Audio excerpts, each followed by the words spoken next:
जय हिंद मेरे प्यारे साथियों, मैं विकास आप सभी का स्वागत करता है आपके अपने यूट्यूब चैनल टॉप करियर में। दोस्तों आज हम लोग एक नया टॉपिक पढ़ने वाले हैं, वायुमंडल।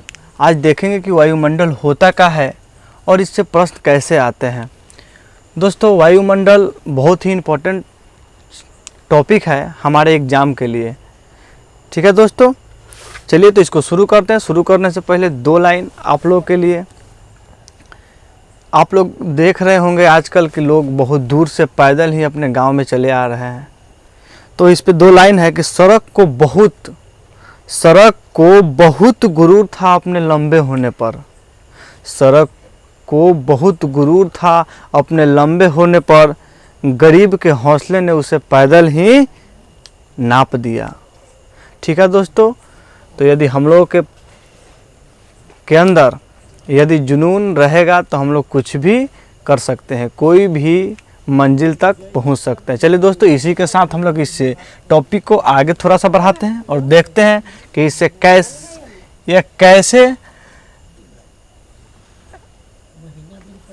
कैसे इसका क्वेश्चन बनता है और इसका क्या टॉपिक है, और इसको अच्छे से चलिए समझते हैं। तो देखिए दोस्तों, वायुमंडल जो हम लोग जहाँ भी हैं चारों तरफ वायुमंडल से घिरा हुआ है, फैला हुआ है। तो दोस्तों वायुमंडल जो है, सबसे पहले समझते हैं कि मान के चलिए कि यह वायुमंडल है। यहाँ पे देख लीजिए ये वायुमंडल है, ठीक है। तो इसके ऊपरी परत को क्या कहते हैं और निचली परत को क्या कहते हैं, एकदम बिल्कुल शुरू से हम लोग चल रहे हैं और एक एक चीज़ इसमें देखेंगे।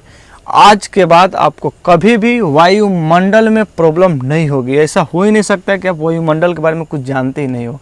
आप लगभग 90% वायुमंडल के बारे में आज आप लोग सीखिएगा, आपको सब दिन के लिए याद रहेगा। आज के बाद आप नहीं कह सकते कि वायुमंडल के बारे में हम कुछ नहीं जानते हैं।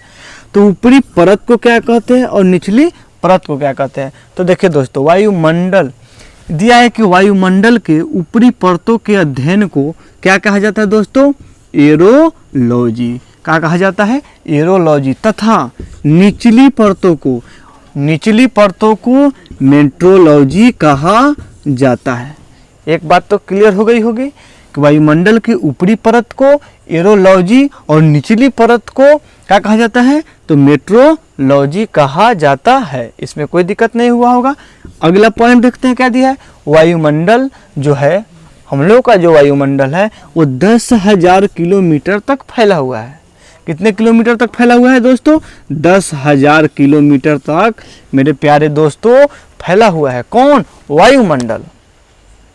जो वायुमंडल है वो कितने हजार किलोमीटर तक फैला हुआ है, 10,000 किलोमीटर तक फैला हुआ है। ठीक है, यहाँ तक। चलिए आगे बढ़ते हैं। इस वायुमंडल में नाइट्रोजन 78% पाया जाता है। नाइट्रोजन कितने प्रतिशत पाया जाता है, 78% नाइट्रोजन पाया जाता है। और जो ऑक्सीजन होता है वो 20.9% पाया जाता है। आगे देखिए, कार्बन डाइऑक्साइड यानी CO2, जो कार्बन डाइऑक्साइड जो गैस होती है वो 0.03% पाई जाती है। और आर्गन, जो आर्गन होता है आपका, वो 0.9% पाई जाती है। फिर से एक बार और इसको देख लीजिए। वायुमंडल में nitrogen 78%, oxygen 20.9%, carbon dioxide 0.03%, argon जो होता है आपका 0.9% पाई जाती है। और इस वायुमंडल को 5 परतों में बांटा गया है। यही आपका 5 परत है। कितने परतों में बांटा गया है दोस्तों, 5 परतों में बांटा गया है। वो 5 परत कौन कौन है, क्षोभ मंडल, समताप मंडल, मध्य मंडल, आयन मंडल और आपका सबसे ऊपर वाले वायुमंडल। अब सबसे पहले देखेंगे क्षोभ मंडल क्या होता है और इसमें क्या क्या घटनाएं होती है। उसके बाद समताप मंडल के बारे में देखेंगे, उसके बाद मध्य मंडल के बारे में, उसके बाद आयन मंडल के बारे में, उसके बाद वायुमंडल के बारे में। तो देखिए दोस्तों, ये हमारा पृथ्वी है। यह नीचे वाला जो है सबसे, ये क्या है जी, पृथ्वी है। जहाँ हम लोग रहते हैं, जहाँ पे हम लोग रह रहे हैं, ये क्या है, पृथ्वी है। और पृथ्वी से ठीक 18 किलोमीटर ऊपर तक का जो एरिया है, इसी को कहा जाता है दोस्तों क्षोभ मंडल। बात समझ में आ गई। पृथ्वी से 18 किलोमीटर का जो एरिया है, जो दूरी है, उसी को कहा जाता है दोस्तों क्षोभ मंडल।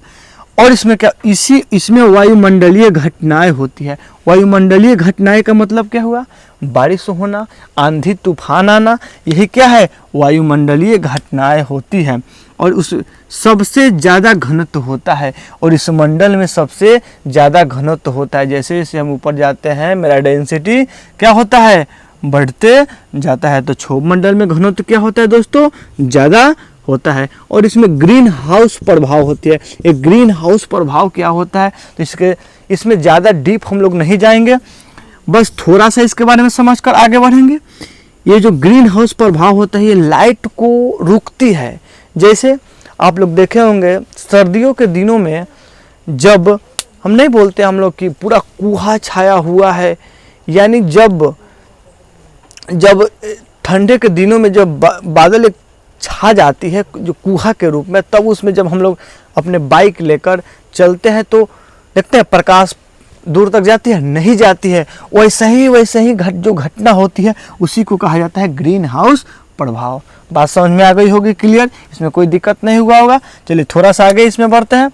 अब आ गए समताप मंडल। समताप मंडल में क्या होता है, तो समताप मंडल जो होता है, क्षोभ मंडल से 50 किलोमीटर का जो दूरी होती है वो कौन सा मंडल होता है, वह समताप मंडल होता है।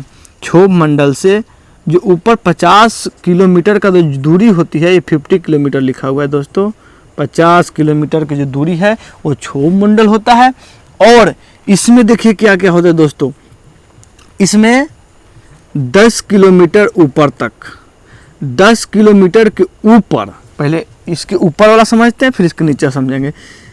यह जो समताप मंडल का जो एरिया है यह 50 किलोमीटर का है, लेकिन इस 50 किलोमीटर में 10 किलोमीटर के जो ऊपर का जो एरिया है उसका काम कुछ अलग है। जैसे देखिएगा, इस एरिया को कहा जाता है ओजोन मंडल। क्या कहा जाता है दोस्तों, ओजोन मंडल। समताप मंडल में ही ओजोन मंडल होती है, एग्जाम में बहुत बार पूछा गया है।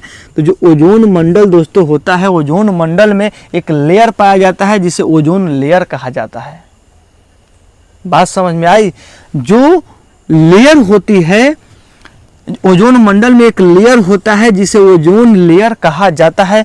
और इस ओजोन लेयर का बहुत बड़ा काम है, इस ओजोन लेयर का इस वायुमंडल में बहुत बड़ा काम है। और उसका क्या काम है तो सुनिएगा दोस्तों, सूर्य से बहुत प्रकार के किरण निकलती है, ये चीज़ आपको भी पहले से मालूम है। सूर्य से बहुत प्रकार के किरण निकलती है और उसमें एक परावैगनिक किरण निकलती है। कौन सा किरण, परावैगनिक किरण निकलती है, जो कि हमारे शरीर पर पड़ेगी तो वो हमें कौन सा रोग होगा, कैंसर रोग होगा दोस्तों, कैंसर रोग होगा। और यही परावैगनिक किरण जब समताप मंडल में आती है, ओजोन मंडल में जैसे प्रवेश करती है, तो इसे ओजोन लेयर क्या कर देता है दोस्तों, खत्म कर देता है। यदि यह पृथ्वी तक आएगी तो सब लोग लगभग कैंसर का पेशेंट हो जाएंगे दोस्तों। इसीलिए ओजोन लेयर का काम है परावैगनिक किरण को मार देना, यानी खत्म कर देना। चलिए ठीक है दोस्तों, ये बात समझ में आ गई होगी। इससे आगे थोड़ा सा बढ़ते हैं। अब देखिए, समताप मंडल से 80 किलोमीटर तक जो फैला हुआ है एरिया, उसको कहा जाता है मध्य मंडल। कौन सा मंडल दोस्तों, मध्य मंडल। ठीक है दोस्तों, कौन सा मंडल है, मध्य मंडल। मतलब समताप मंडल के ऊपर 80 किलोमीटर तक जो एरिया है उसको कहा जाता है मध्य मंडल। और मध्य मंडल में ही उल्का पिंड खत्म करता है। अब देखिए होता क्या है, एक उल्का पिंड आती है ऊपर से, कौन सा पिंड, उल्का।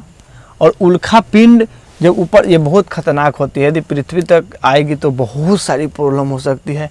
और जो मध्य मंडल का काम है, इस उल्का पिंड को क्या करना है, खत्म करना ही इस मंडल का काम है। तो बस मध्य मंडल का काम एक ही है, उल्का पिंड को खत्म करना। और उल्का पिंड क्या है, तो उल्का पिंड जो है बहुत ही खतरनाक है। यदि यह पृथ्वी पर आएगी तो बहुत सारे चीज़ को नष्ट कर सकती है, यहाँ तक कि पृथ्वी को भी नष्ट कर सकती है। तो इसीलिए जो मध्य मंडल है, तो ऊपर से उल्का पिंड आती है तो मध्यमंडल में क्या हो जाती है, खत्म हो जाती है दोस्तों। अब इससे आगे थोड़ा सा हम लोग चलते हैं। इससे आगे जो है मध्यमंडल से 80 किलोमीटर से, मतलब जो आपका जो मध्यमंडल है ये 80 किलोमीटर तक है, तो 80 किलोमीटर से 640 किलोमीटर का जो एरिया है उसी को कहा जाता है आयन मंडल। क्या कहा जाता है दोस्तों, आयन मंडल कहा जाता है। और आयन मंडल का क्या कार्य है, तो आयन मंडल में क्या होता है, तो आयन मंडल में दोस्तों रेडियो तरंग परावर्तित होती है। रेडियो तरंग परावर्तित होती है, मतलब क्या, यहीं पे सैटेलाइट छोड़ा जाता है। अब मान के चलिए कि हम लोग एक सैटेलाइट नहीं बोलते हैं कि सैटेलाइट ऊपर छोड़ा गया है, तो दोस्तों जो वो सैटेलाइट होता है वो ऊपर कहाँ पे होता है, तो वह ऊपर होता है किस मंडल में, आयन मंडल में, जो इस तरफ क्या हुआ, लटका हुआ है। बात समझ में आ गई, क्या है, लटका हुआ है। और वहीं से तो पूरे हम लोग न्यूज़ वगैरह कहते हैं कि बारिश होने की संभावना है, तूफान आने की संभावना है। यदि सैटेलाइट ऊपर नहीं रहेगा तो कैसे पता चलेगा कि कब क्या होने वाली है, तो यही सैटेलाइट ऊपर छोड़ा जाता है आयन मंडल में ही। ठीक है दोस्तों, बात समझ में आ गई, यहाँ तक आपको समझ में आ गई होगी। और आयन मंडल में, और ये है बाह्य मंडल, मतलब बाह्य मंडल मतलब जो सबसे ऊपर का मंडल बाह्य मंडल कहलाता है, सबसे ऊपर। चलिए एक बार और इसको रिवीजन कर लेते हैं एकदम 2 मिनट में। वायुमंडल क्या है, वायुमंडल में ऊपरी परत को एरोलॉजी और निचली परत को मेट्रोलॉजी कहा जाता है। और वायुमंडल जो है 10,000 किलोमीटर तक फैला हुआ है, जिसमें नाइट्रोजन 78%, ऑक्सीजन 20.9% और कार्बन डाइऑक्साइड 0.03% और आर्गन 0.9% पाया जाता है। और वायुमंडल को 5 परतों में बांटा गया है। फर्स्ट जो परत है पृथ्वी से ऊपर, उसे क्षोभ मंडल कहा जाता है, और इसमें वायुमंडलीय घटनाएं होते रहती है। और वायुमंडलीय घटनाएं मतलब आंधी तूफान आना, ये सब वायुमंडलीय घटनाएं हैं। सबसे ज़्यादा इसमें घनत्व होता है, ग्रीन हाउस प्रभाव आपको बता दिया गया है, ठंडे के दिनों वाला बात। और इससे ऊपर 50 किलोमीटर वो समताप मंडल, हाँ एक चीज़ छूट गया था यहाँ पे दोस्तों, तो ये तो 10 किलोमीटर के ऊपर का एरिया का बात बताए थे, लेकिन 10 किलोमीटर नीचे का एरिया का क्या बात है, तो देखिए यहाँ तापमान सामान्य होता है। मतलब क्या, यहाँ तापमान समान होता है, मौसम घटनाएं कभी नहीं होती है। मतलब समताप मंडल में जो होता है मौसम घटनाएं कभी नहीं होती है। मौसम घटनाएं मतलब ना आंधी कभी आती है यहाँ, ना कभी तूफान आती है, ना कभी बारिश होती है। यहाँ पे बिल्कुल क्या है जी, शांत है।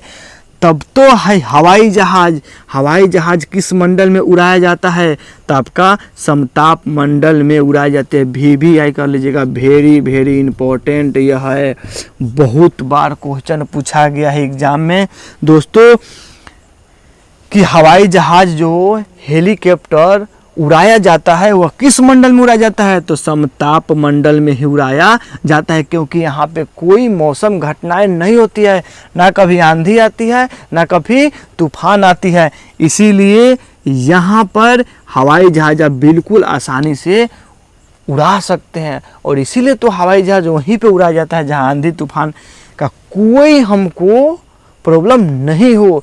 नहीं तो ऐसा होता तो जोर से आंधी आएगी, तेज से तूफान आएगी, तो क्या होगा, हवाई जहाज तो इधर से उधर दुर्घटना हो सकती है।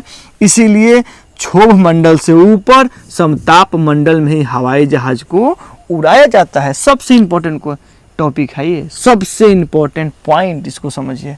ठीक है दोस्तों, और इसके ऊपर होता है ओजोन मंडल। ओजोन मंडल में एक लेयर होता है जिसे ओजोन लेयर कहा जाता है, और ये परावैंगनी किरण को क्या करता है दोस्तों, खत्म कर देता है। और एक इसके बाद वाला जो मंडल होता है वह मध्य मंडल होता है। मध्य मंडल का काम है उल्का पिंड को खत्म करना। उल्का पिंड जो है हमारे लिए बहुत हानिकारक होती है। और इसके ऊपर जो होता है आयन मंडल, आयन मंडल में ही सैटेलाइट छोड़ा जाता है, और वही मतलब रेडियो तरंग परावर्तित होती है, जहाँ से सब कुछ क्या होता है जी, देखा जाता है कि आज बारिश होने वाली है। न्यूज़ में हम लोग कैसे देखते हैं कि आज बारिश होने वाली है, आज बहुत ज़ोर से तूफान आएगी, तो यही सैटेलाइट जो आपका आयन मंडल में छोड़ा गया है, इसी के सहायता से न्यूज़ वाले हमें ये न्यूज़ सुनाते हैं। और सबसे ऊपर वाला जो है ये बाह्य मंडल है। ठीक है दोस्तों, ये सब चीज़ आपको बिल्कुल समझ में आ गई होगी। और इस वीडियो को ज़्यादा से ज़्यादा अपने दोस्तों के साथ शेयर कीजिए, सब्सक्राइब कीजिए और लाइक ज़रूर कीजिए और कमेंट करके बताइए कि आपको ये वीडियो कैसा लग रहा है। ठीक है दोस्तों, तो ये क्लास आज तक इतना ही तक रहेगी। Thank you.